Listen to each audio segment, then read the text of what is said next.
Γυρίζοντας λοιπόν από το Παγκόσμιο Συνέδριο Αντιγύρανσης στο Ντουμπάι, έχω να σου πω πως η αισθητική επιστήμη αλλάζει. Τι σημαίνει τώρα αυτό για σένα? Πρώτον, συνδυαστικές θεραπείες. Η νέα εποχή δεν αφορά ένα συστατικό ή μία τεχνική, αφορά το πώς συνδυάζουμε εξειδικευμένα πρωτόκολλα, όπως πολυνουκλεοτίδια, εξωσώματα, πεπτίδια για να ενεργοποιούμε μηχανισμούς αυτοεπανόρθωσης. 2.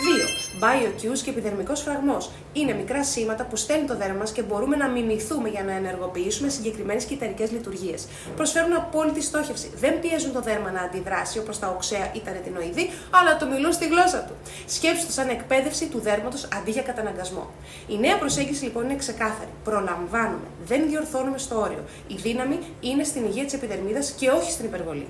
Σε κάθε συνέδριο, σε κάθε έρευνα και κάθε θεραπεία που δοκιμάζω γίνεται εργαλείο για να σου προσφέρουμε το καλύτερο. Όχι απλώς το δημοφιλές, αλλά το σωστό για σένα. Γιατί αυτή είναι η τέχνη μιας υγιούς επιδερμίδας. Αν τώρα θέλεις να μαθαίνεις πρώτη τις πιο καινοτόμες εξελίξεις από όλο τον κόσμο, κάνε follow και τα λέμε στο επόμενο βίντεο.